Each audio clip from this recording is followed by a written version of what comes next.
This conference will now be recorded.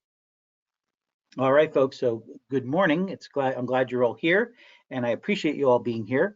And we are going to be focusing on cell biology, so cytology. So in the class last week, there we started looking at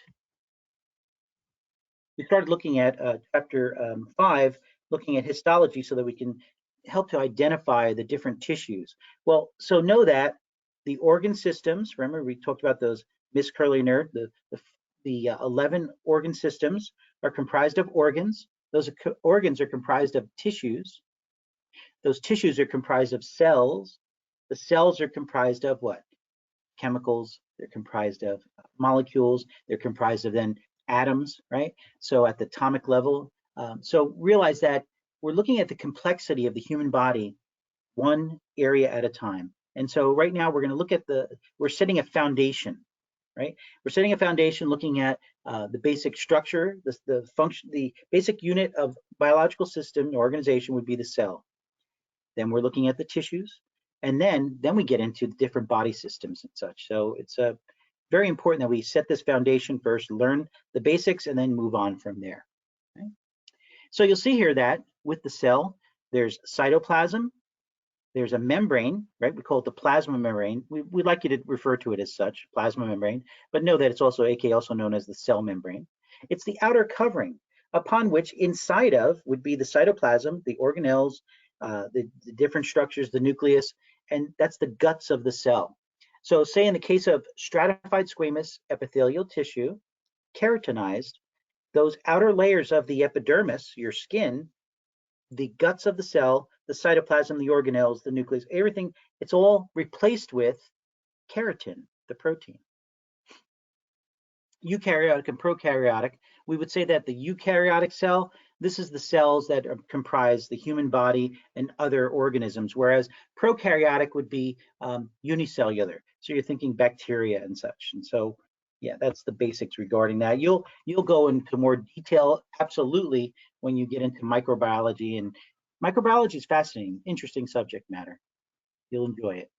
If not, some of you might be even taking it this semester.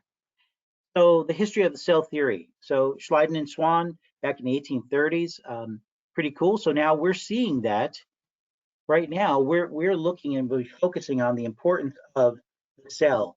And know that, folks, at the cellular level, so you can have issues with, say, the mitochondria. Mitochondria produce ATP. ATP, adenosine triphosphate, is what we would say is the energy currency of the cell. And so when there's energy required to process, to maintain certain metabolic processes in the body, in the cell, in the body, we will produce more mitochondria. They're about the size of a bacterium, by the way. Living, this mitochondria have their own DNA, so that they can really divide and produce more mitochondria to produce more ATP. We're going to see, as far as when we talk about the muscular system, skeletal muscle contraction, ATP is important. Give you a little bit of interesting thing also.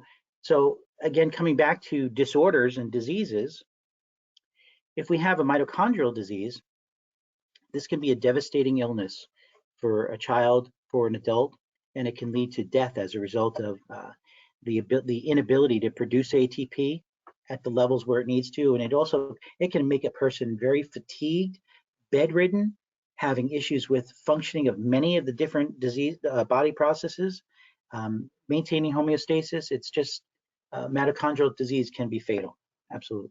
Catastrophic illness. Now, there are different, when we talk about illness, I want you to remember this also. We would say that there are levels of an illness, although there are definitely illnesses that do, no matter how you start off with the illness, they can lead to death, okay? But know that mild, moderate, severe are very common terms that we use in the health professions, as far as in our documentation, as well as in diagnosis and such. And so, just so that you know that. And really on reports that we'll get as far as imaging and such, mild, moderate, severe are very, two terms that are used quite often. So the cell membrane, aka the plasma membrane, so the PM, the plasma membrane, it's a phospholipid bilayer, meaning that there's two layers, and that they are phospholipids, meaning that they are fats. It's a special type of fat. Now let's see here. Yeah, so I'm going to show you that. We'll come back to that in a moment. Know that it's selectively permeable, meaning that it doesn't just let anything pass across or come through that plasma membrane. So think of my house. Think of my house as like a big cell, and the outer walls of my house would be then the plasma membrane, keeping all the contents inside of the house. Now I have doors, right? And I can selectively allow who I would want in to come in or who I would allow out of my home, right? Although that's kind of sounds a little weird to be honest, but it just get the whole gist here as far as think about that for a moment though. It's selective. So the plasma membrane is selective in what's allowed to come in, what's allowed to go out, right? Important to know that, okay? We're going to be talking about different terms and such as far as material moving in and out of the cell. And this fluid mosaic model, this is the term that we use to describe the plasma membrane. Now know that on the outer part of the plasma membrane, there is what's called a glycocalyx.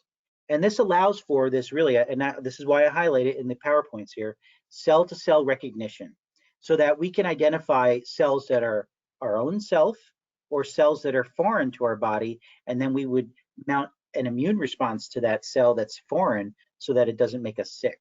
Okay, so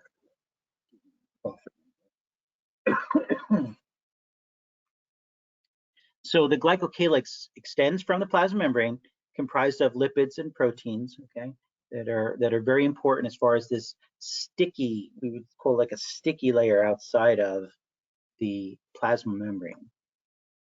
So what is a phospholipid? So here's the deal with phospholipid. So it's a fat, and it has a polar head, and it's hydrophilic, meaning that and you'll look at terms where polar, nonpolar. You'll look at the terms hydrophilic, hydrophobic, and you'll see in the chemistry handout there, we'll go into detail. But let me just tell you this, just so that you have an idea that this hydrophilic means water loving, hydrophobic means water repelling. And so as such, here's the head, hydrophilic, here's the tail, hydrophobic. So as we're looking at this image of this fluid mosaic model of the plasma membrane, okay, it's just only like a little section of it, right? You'll see that here's the head, here's the tail, here's the head, here's the tail. So the tails are facing inward. The heads are facing outside of the cell or inside of the cell. Now there's terms that we can use for this, folks. Extracellular, intracellular. Outside of the cell, extracellular. Inside of the cell, intracellular. Make sense? Right? So whether it's outside the cell or inside the cell, there's liquid. There's liquid here, there's liquid here. So the heads are hydrophilic. They don't mind water, they like water, right? So they're okay with it. But the tails are hydrophobic, they do not like it. So as such, they're facing each other. And so here's the one layer of the phospholipids, here's the other layer of the phospholipids.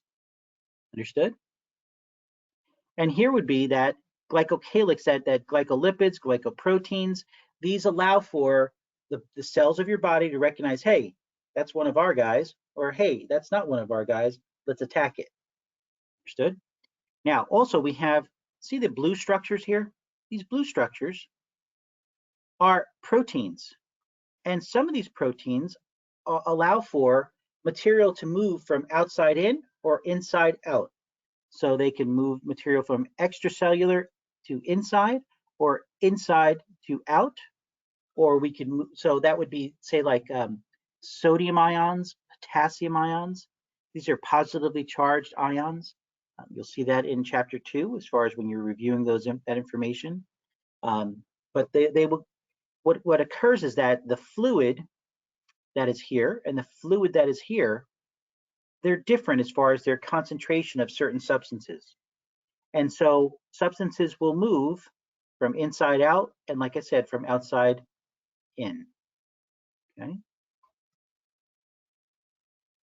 Cholesterol is also present. So cholesterol is not a bad thing in and of itself. I want you to know that, right? We produce it. Our bodies produce it because they need it, and it helps to maintain the stability of the plasma membrane. Okay? And so know that that's also an important aspect. You'll see it's like pale color right here, cholesterol right there, here, represented right there, just a stabilizer for the plasma membrane. And know that, right, substances, right, because this is a fat, see the pink heads here, it's a fat, this is a fatty structure. So material that's lipid based can pass through very easily. But other substances that are water based and just other substances period need need to have a channel in order to pass from outside in or inside out. A little weird concept, and I have to tell you, when you initially look at this, it's a little strange, but know that you have to understand this in order to, and you just review, read, go over, study. Know that there's a lot going on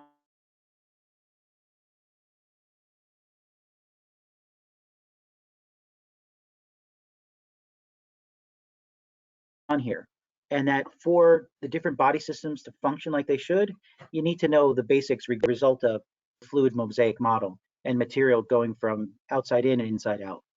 Very important. Sodium and potassium ion concentration changes, allowing for your nervous system to communicate and for your muscles to contract. So it's all connected, folks. So this, again, these are our foundational chapters that we're looking at right now.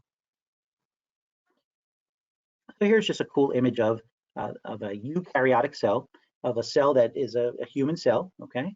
And what you'll see here, folks, is that the gold represents the plasma membrane, and it's encompassing and covering over all the guts of the cell.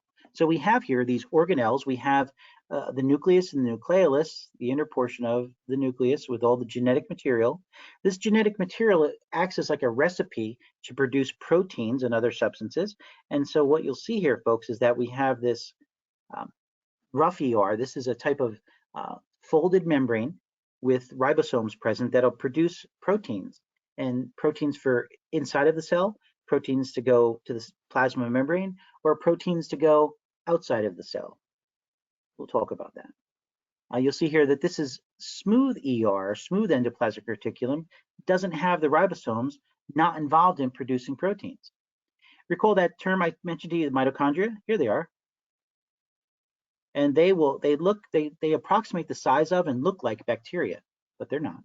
And so these mitochondria will produce ATP, and it's a very important substance to produce in order for functions to take place within the body. Leave it at that for now. And then you'll see here that there are other substances, and you'll see here this pinocytic vesicle. This will take in liquid substances and bring it into the cell for use by the cell. We also have other ways of taking in substances that are more solid matter that will be used by the cell. So we'll look at that. Oh, and also here, you'll see here, this is a lysosome. These are centrioles. What these proteins will do is they will be specifically involved in the structure of the cell, as well as when the cell will take one parent cell and divide by mitotic division into two identical daughter cells. So those centrioles and those types of structural proteins are involved in that. The lysosome you can think of as a structure that's involved in the digestive processes and contains enzymes. Your body contains enzymes that will break down material. Well, in the case of the cell also has these lysosomes present, with the lysosome, which is like a sack of enzymes that will help to take care of, break down any type of material brought into the cell. Or how about for parts of the cell that are no longer functioning well, they'll help to digest and break them down in order to reusing the substances, the materials of the old organelle, old part of the cell. You'll see here, as far as the Golgi apparatus, these help to package substances produced by the ER, whether it's the rough or the smooth ER, and package them for movement throughout the cell to another area, to the plasma membrane or to outside of the cell. Okay. So the cytoplasm, right? So the cytoplasm is comprised primarily of water, right? We would call that the cytosol, okay? And this cytoplasm contains, and it's the substances that are like all within, like the organelles are present within, right? And the cytosol, like I said, that's the protein. Let me write that term down for you all.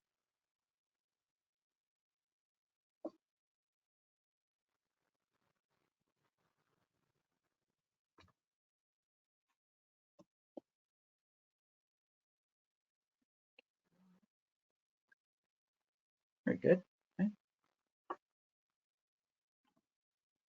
All right, so let's move on. I'm not going to talk about that right at the moment because you'll have to.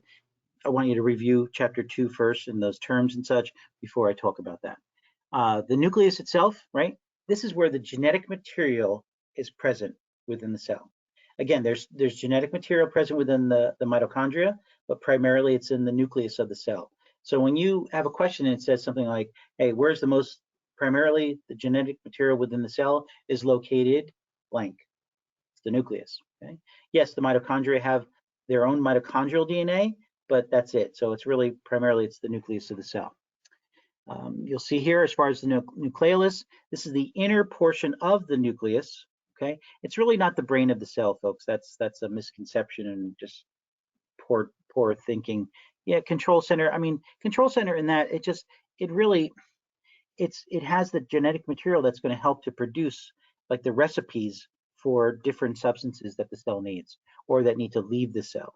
Okay, and that there's openings, there's pores present within the nuclear membrane, the covering of the genetic material. Now, again, know that during mitosis, mitotic division, that we're going to have that one cell that will become two identical daughter cells.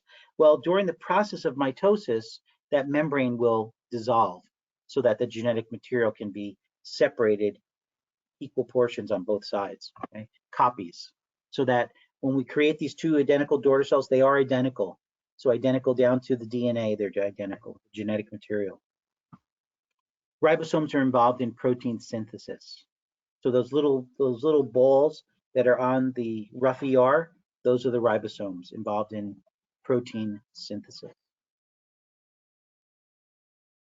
So here I mentioned you about the mitochondria, and we talked a little bit about mitochondrial DNA.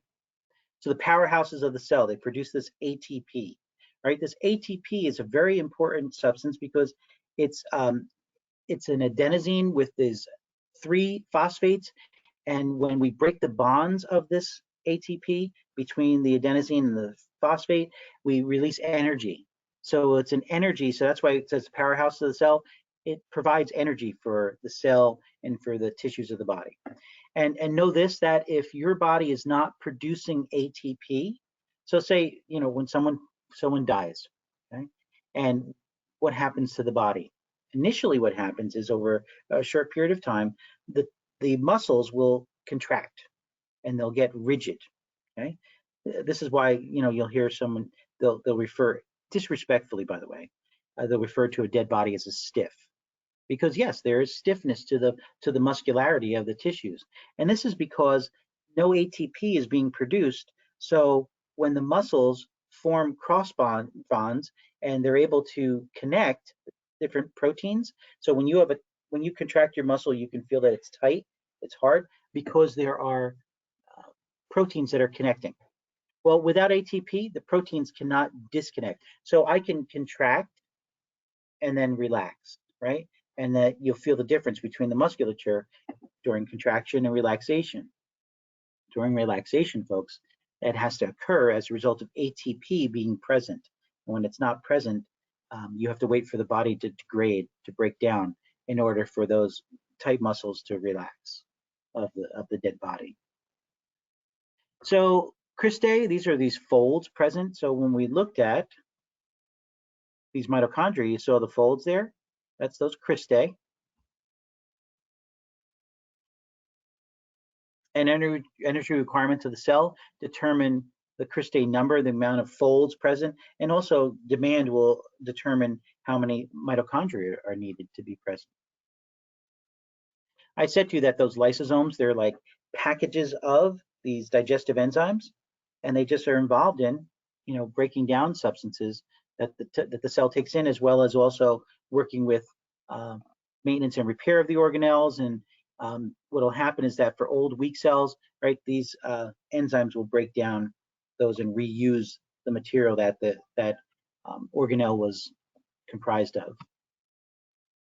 So I said to you before that we have smooth ER and rough ER. Rough ER contain ribosomes. Smooth ER do not. Ribosomes are involved in protein metabolism or protein synthesis. Okay? So it's just membranes. Membranes. Look at that there, right? See? They're just folded membranes. Just like in the cristae of the mitochondria, you'll see that they are folded membranes. Folded membranes. Whether we produce proteins with these rough ER or carbohydrates, fats with the smooth ER. Okay. So rough ER, protein synthesis. They have those ribosomes attached. Smooth ER, lipids, right? Fat transport, sex hormone synthesis, right? No ribosomes present. No proteins synthesized, produced via smooth ER. Now, whether something is produced by the smooth ER or the rough ER, they're both packaged. They take those substances that are produced and they're packaged by the Golgi apparatus. Think of the Golgi apparatus.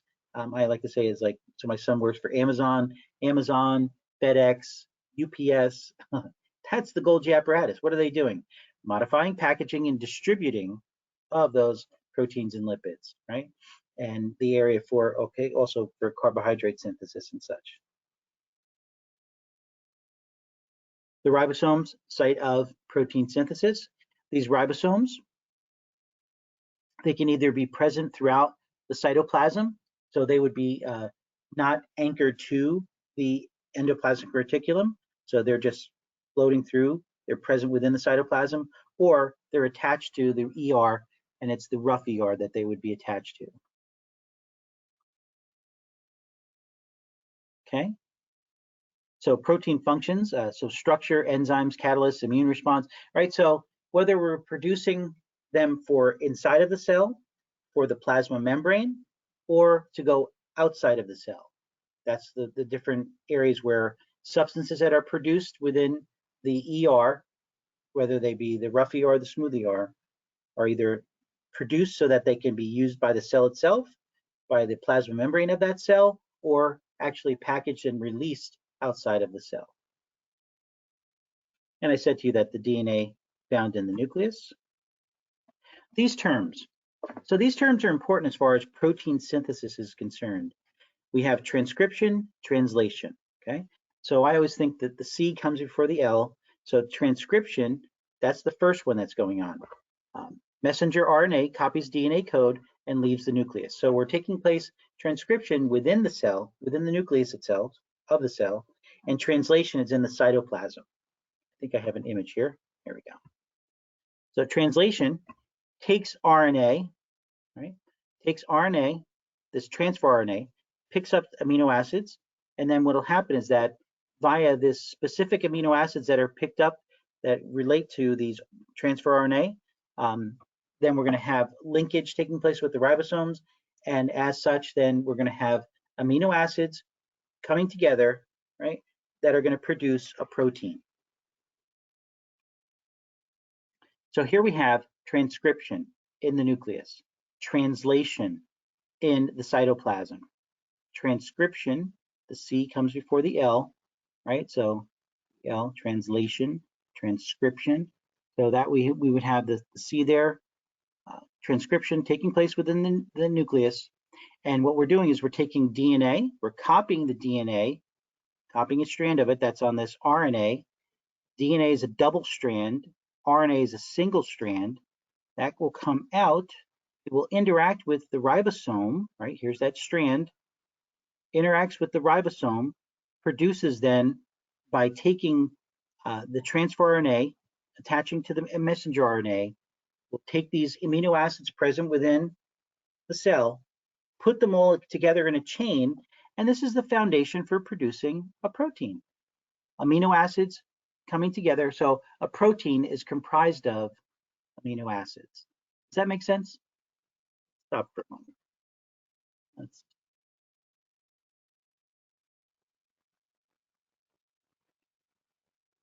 all right. So covered a bunch of information so far. And so, giving you some foundational information regarding the cell, and realizing again that when you're talking about this organic compound, a protein, right? Carbohydrates, lipids, proteins, nucleic acids, right? These are all, so nucleic acids would be DNA, RNA. So these cells are coming together to form a tissue, right? So we're looking at just the cytology, the study of the cell right now, and getting just a basic understanding of what's taking place, okay? So this isn't really our focus. Our focus is really looking at the organ systems and the organs and what's going on with function, but you need to get this foundational information first. Are we okay so far? Any questions? No response, I'll move on. Okay. All right. Now I mentioned to you as far as there are structures, there are proteins present that allow for a foundation, allow for like the skeletal system of the cell and such. So very important that in particular, these certain types of um, protein fibers and such that are present, that are present in order to be there for when we have some type of cell division taking place as far as the mitosis is concerned. They form the fibers that will help to separate the cell into two identical cells, okay? So centrioles, right? These are important for forming these spindle fibers during cell division, helping to separate the cells to two identical cells. So that's just a little bit of input regarding that. Microvilli. These microvilli will increase the surface area of the cell, and they are on the plasma membrane, as well as cilia and flagella. Now, I'm going to give you images regarding this. Yeah, we're going to go off site for a moment here and go on to Google. This is from last class. I'll talk about this a little bit.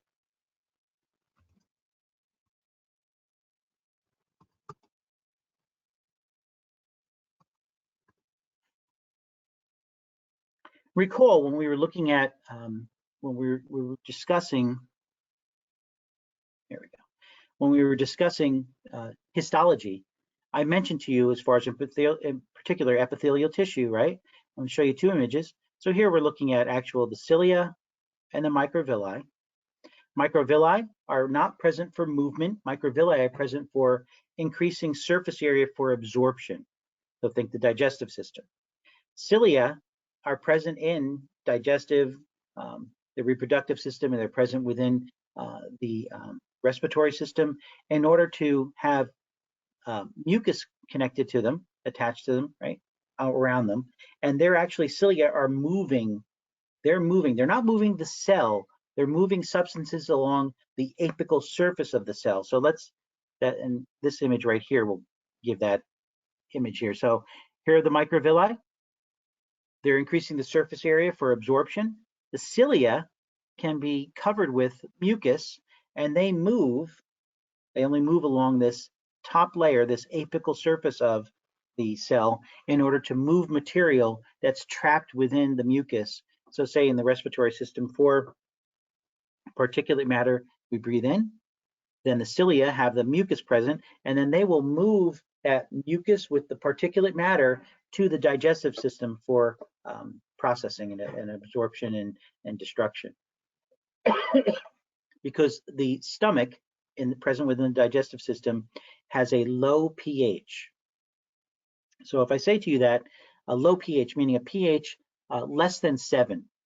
So 7 is a pH of normal, right? Of not normal, of neutral, right? If something is acidic, right, it can break down material. So an acid, so a weak acid, when you are cooking meat and you want to marinate the meat for a period of time, you could use something like vinegar, right? A vinegar-based product. That's a weak acid that will help to break the fibers of the meat that you're trying to um, have tenderized. Or in the case of, say, like orange juice, can also, that's a weak kind of an acid. It's acidic, but weak acid. But hydrochloric acid present within your stomach, this is like a very, very powerful, strong acid, and it has a very low number, right? In comparison to a weak acid, would have a number closer to that 7 or that neutral pH. Anything above neutral, anything above that neutral pH of 7, so 7.0 is neutral, 7.1 and above to 14 would be considered an alkaline, okay? And so, just show you. Let's look, you can do this for yourself as far as just looking at the pH scale. And let's look at this one because it has examples of. So know that coffee is a little bit acidic, right? So you're looking at baking soda. Your blood is 7.4. Know that there. So it's not very alkaline, but it's more alkaline than it would be, or you consider basic. That's another term used in comparison to acids. Okay? So look at this, like your stomach acid, how hydrochloric acid is very low number, high acidic value. Okay, it's very acidic right here. Hydrochloric, your stomach, so very acidic.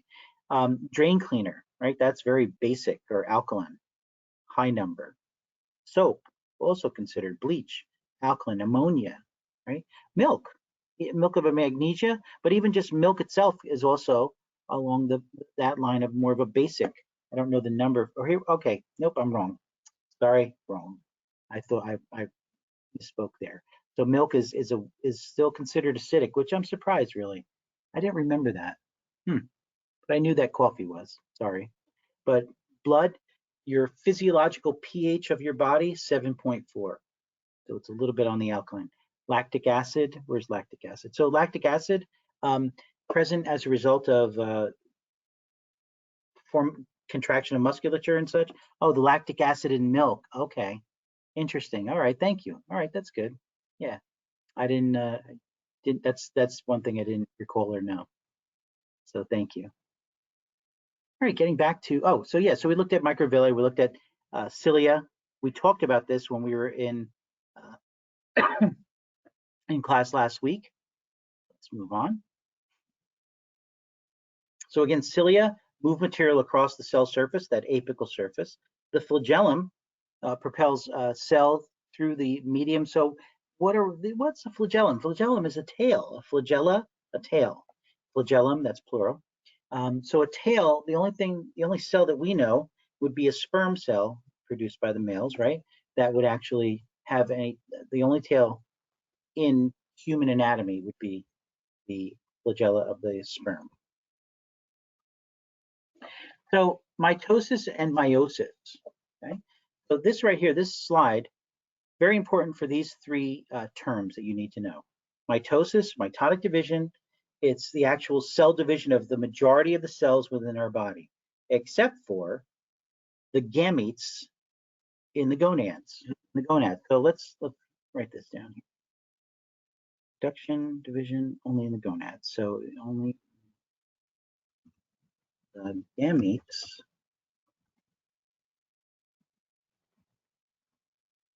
in the gonads. So when we think of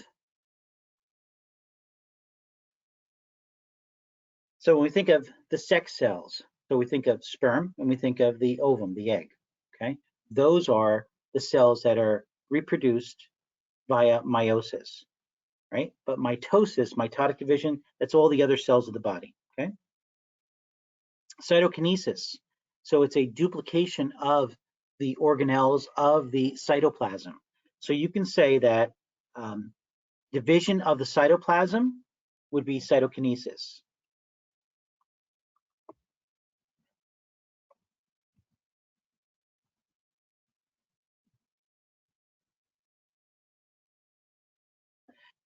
All right, so division of the cytoplasm, cytokinesis. And so you'll see here, as far as many times when we're thinking of discovery of DNA, right, the genetic material that's very important for acting as a recipe upon which, so you saw there, folks, here we go. So here we have DNA, double-stranded, right, helix, present within the nucleus, right, also present within the mitochondria for mitochondrial DNA, used in order to act as a recipe, because we take the structures here and they are then transcribed onto the messenger RNA, which then the messenger RNA right here has these bases, right? That we will then see this base pairing take place between the messenger RNA and the transfer RNA, which will then allow for us then to have specific amino acids coming together in sequence in order to produce a protein.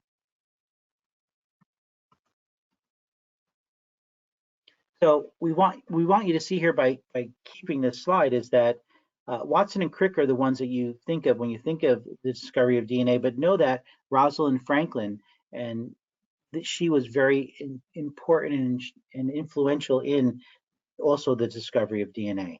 So it wasn't just Watson and Crick, it was also Rosalind Franklin. So this double helix, right, you all are familiar with. Let's see if we have another image here. No. Okay. So sorry. So just so that you're seeing here, this double helix, this is what we're looking at. Actually, you know what? Let's look at, all right. Let's see.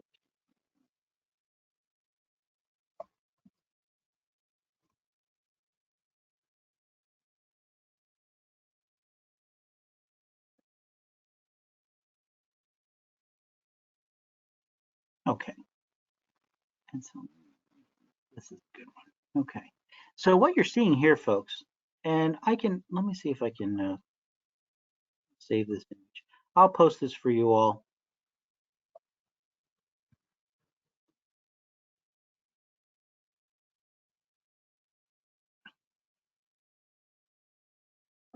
Okay, I'll post this JPEG in present within documents and resources. Okay. And so what you're seeing here, folks, is that, let's see here.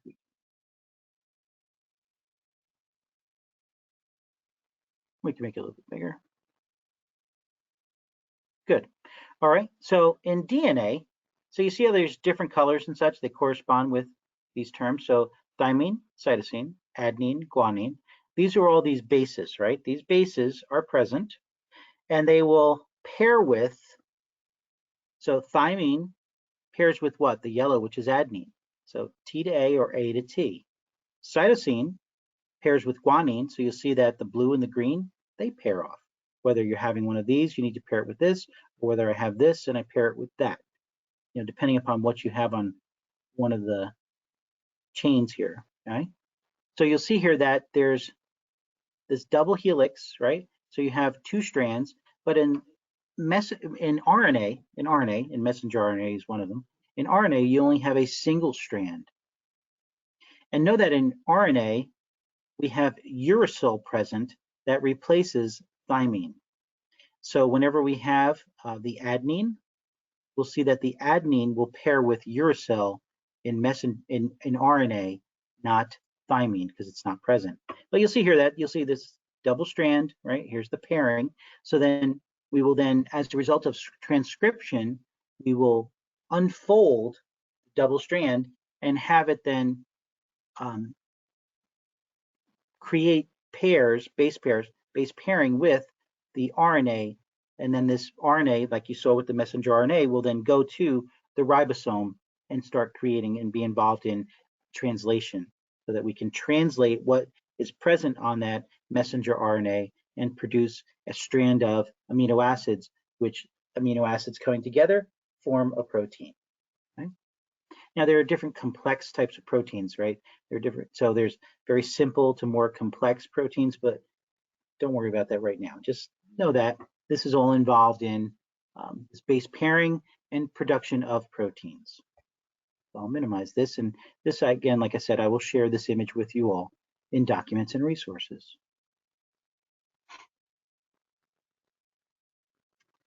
go back. We're going to go forward. Okay, so that's this is what I'm showing you here as far as that this DNA molecule, right? It has a phosphate group, it has sugar, it has a 5-carbon sugar in particular, it has the nitrogen containing base. This is what I was showing you before. The pyrimidines, the purines. Purines are the adenine and guanine. The pyrimidines are thymine and cytosine. And again, this is DNA, so there's thymine present. In RNA, it would be uracil. But these all, the pyrimidines, pair with the purines, and they form a chain. Okay? And so we're connecting two strands of, right? This DNA molecule has 2 strands, and they're connected via these pairing of these nitrogen containing bases via, they are connected with a hydrogen bond. So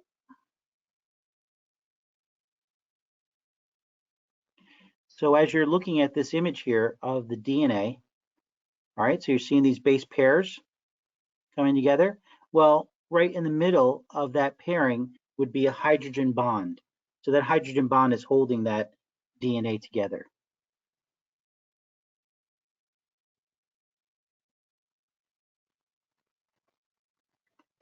So you'll see here, as far as a sequence of base pairs that code for a polypeptide or protein, this would be a gene, okay?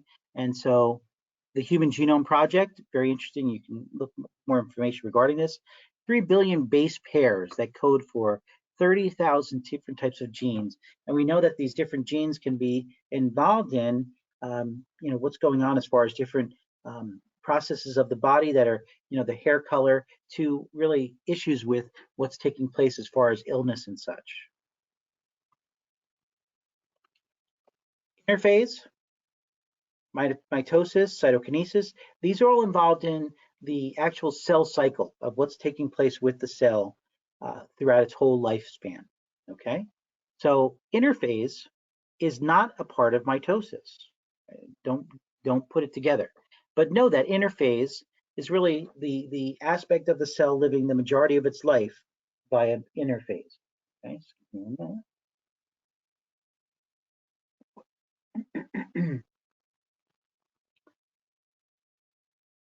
Mitosis is really where we have that cell division.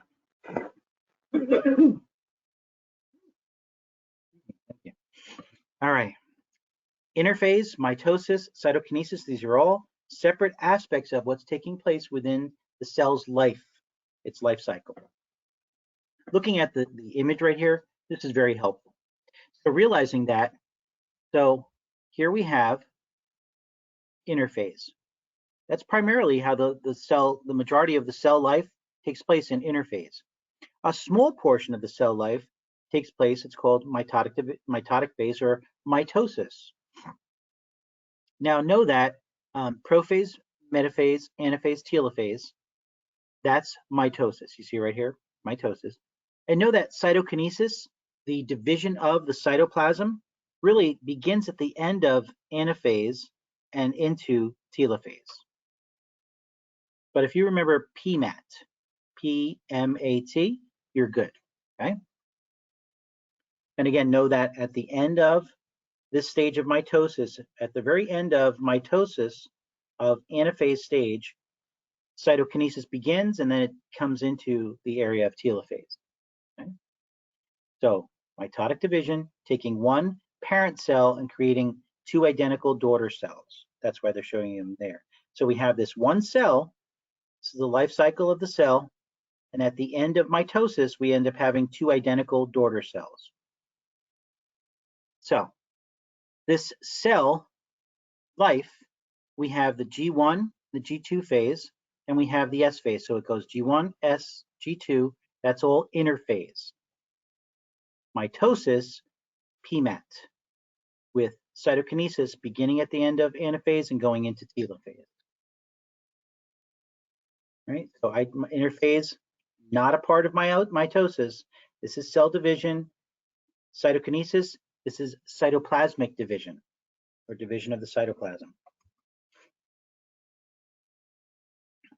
Okay. And you're seeing here as far as the breaking down, just giving you a little bit of an example, what's taking place with these different three portions of divisions of interphase. And then we have prophase, metaphase, anaphase, telophase. Okay. Now, I'm going to show you.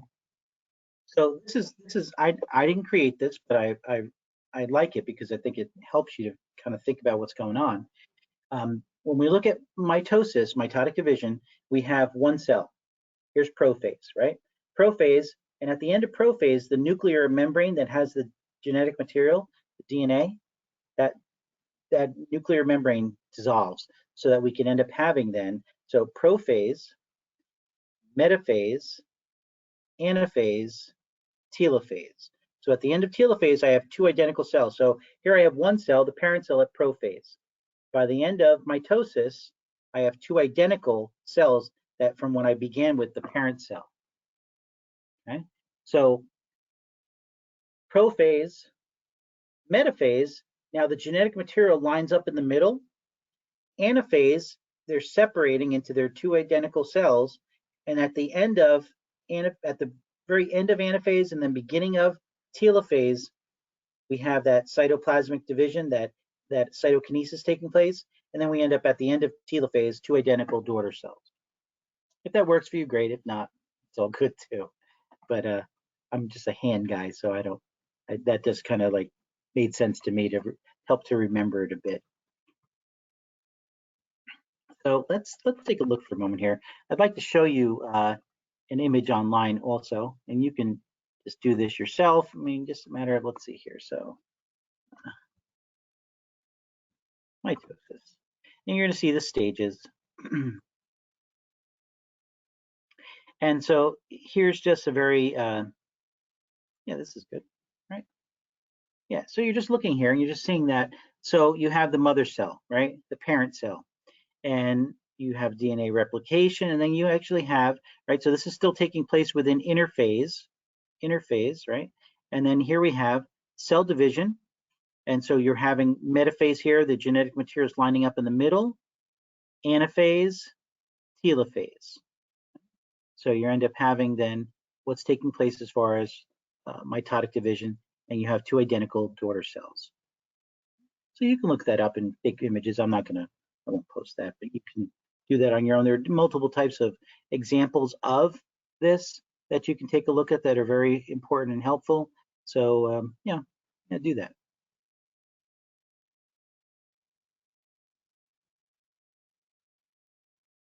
Okay, so now we're looking at meiosis, right? So meiosis incorporates mitotic division, but it really it goes the next step. So it's as another level of division. So occurs only in the gonads. So we're thinking. So let's define this here: ovaries and testes.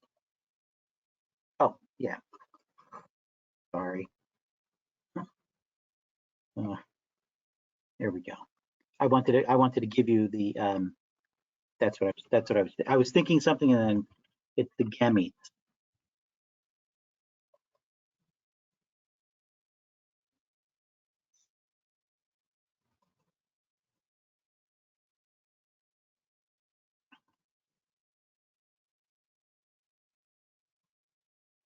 Okay, there we go.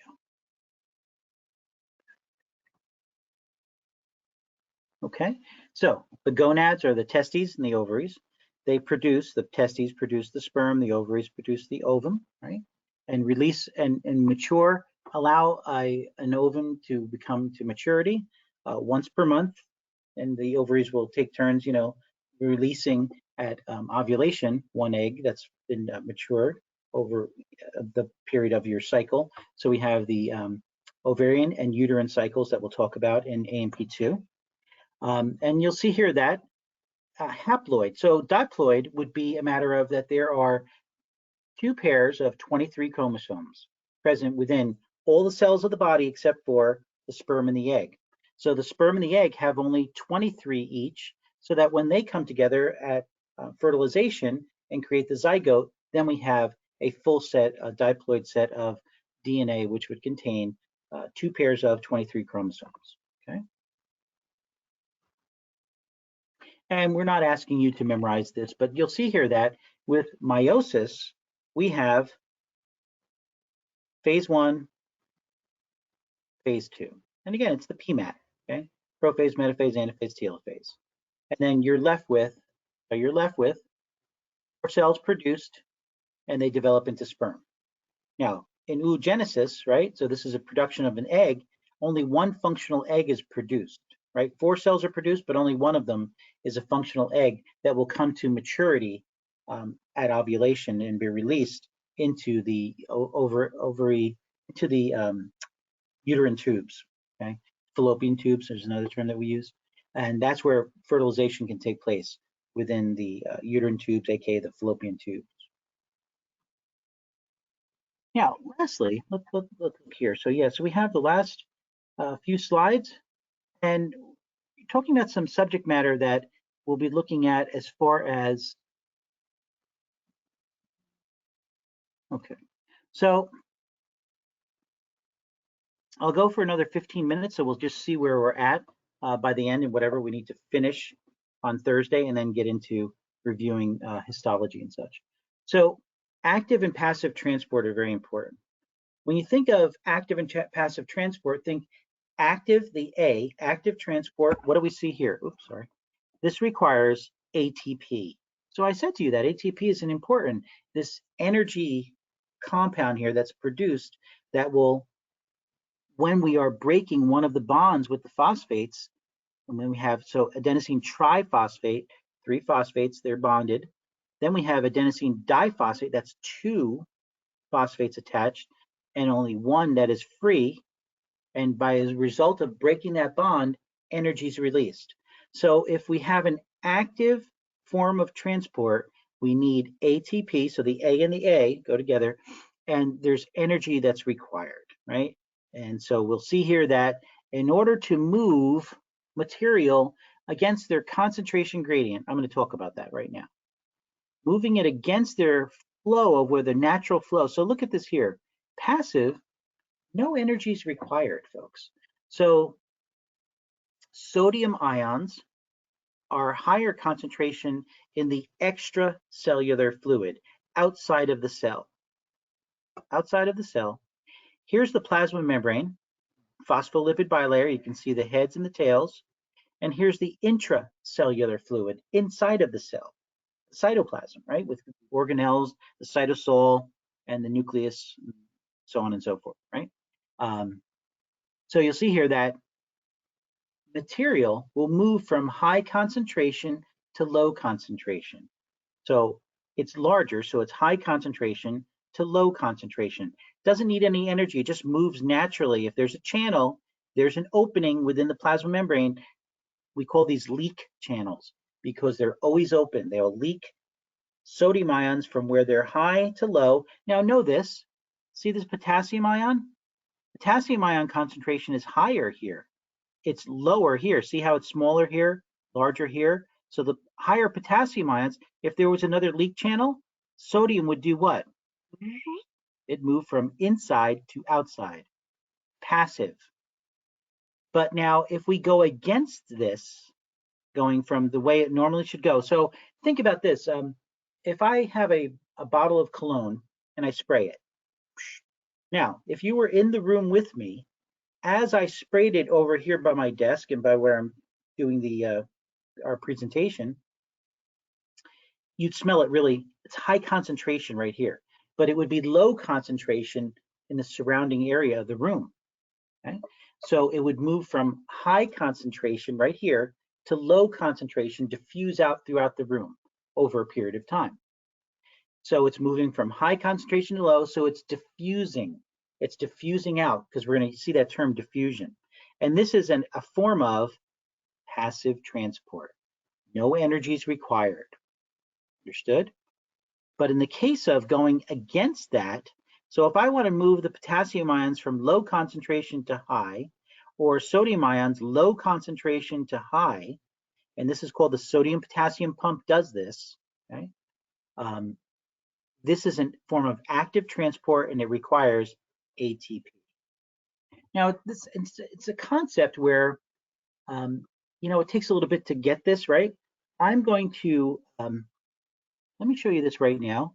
And I can't play it for you because you won't hear it because of the audio where you're hearing my audio, me talking to you through the computer right now, through the program, go to meeting. But if I were to play a YouTube video, you're not going to hear it. But I'm going to show you how you can listen to, you can look this up for yourself. Okay? So I'm on YouTube right now. And so I'm going to show you, let's see here. Um,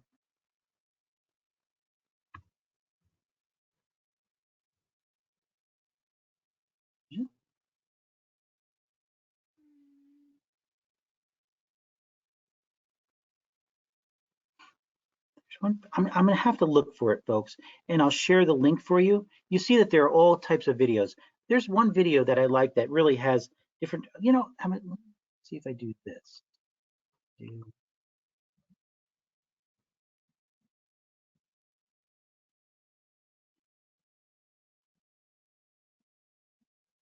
Okay,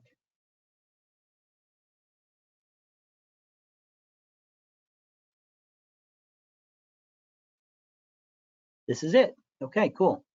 So that's it. So this one right here. So you won't hear it. I'm not going to play it, but I'll share this link with you all. Okay, so I'll copy this link and I'll post it in the announcements, and you can watch this video regarding active and passive transport. And there's also another video that's associated with it, produced by the same community college. That's a pretty good one. Okay, and I've been showing this video for quite a few years. It's been posted since 2010, and so I've been posting it. I've been showing this video and sharing with students for all that time period that it's been posted. Excellent video. All right, so we'll come back to that. See, we're at 12:11. Go a couple more minutes. So recall, I said to you that diffusion is a passive process. We don't require ATP, right? And really, this could be there because what you're seeing is that whenever you see brackets, anything inside of that would mean it's concentration. Okay, so here we have high concentration, low concentration. The movement of material from high to low would be diffusion. Diffusion. Okay, so and when we see this brackets here, we think of concentration gradient. So if I put a sodium ion present right here, if I wrote sodium ion and I put it within these brackets, that would mean sodium ion concentration. And then I could put an arrow here pointing up for high, right, pointing in the superior direction. Or I can put one in going in the low, right, an arrow going pointing down, and that would be low sodium ion concentration. Okay, so it's just how we would identify concentration. So look here. So diffusion from high to low.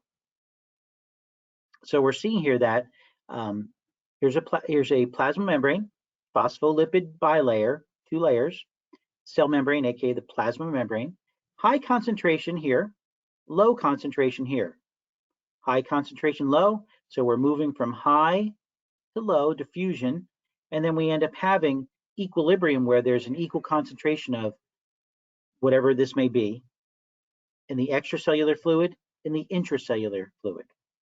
Understood? Now, osmosis is diffusion of the solvent. So the solute, you see here, we're looking at the solute, these little particulate matter in blue. Particulate matter in blue. What's the white? The white would be the solution or the solvent that the solutes are present in, right? So the solution, primarily it's water, would be where these solutes are located. So when we think of osmosis, we're thinking of the movement of solvent because the solutes cannot move through whatever that membrane is present. So it's a semi-permeable membrane, but the solvent, the liquid can only move. The solute, say it's salt, say it's sugar, whatever that may be, right? It's present in the solvent, but it can't move across. So only then the water would move across. So then what you would have would be movement from high concentration to low concentration. So again, this is a semi-permeable membrane. It allows some substances to pass through, but not all. And here's the thing, it's selective in that it's only allowing the liquid, the solvent, to move. So if this is high solvent concentration, low solvent concentration, and we want to reach equilibrium, well, meaning that the percentage of solute to solvent is equal from here or here. See how there's less solvent here, but there's the concentration between solute and solvent is equal here as it is here. Understood? So you're diffusing the liquid through the semi-permeable membrane, not the solvent. Okay, I'm going to stop there. I think that that's a good place to stop. I'm going to share those YouTube videos with you, the links for them. Again, I didn't produce them, but I think they're posted there on YouTube all these years. You'll be able to learn from them and understand these concepts here. But again, know that osmosis, diffusion, and osmosis is the diffusion of water, diffusion of the solvent. These are passive transport, not requiring ATP. So they don't need any energy. They just move from a concentration of high concentration to low concentration, whether it be the solvent, in this case of osmosis, or the solute, right? That's what we're looking at. All right, folks, good. So we'll finish up the chapter. We have a few more slides to look at. It won't take us much. And then what we'll do is we will get into then finishing up histology on Thursday in the lab, as well as finishing up these last few slides.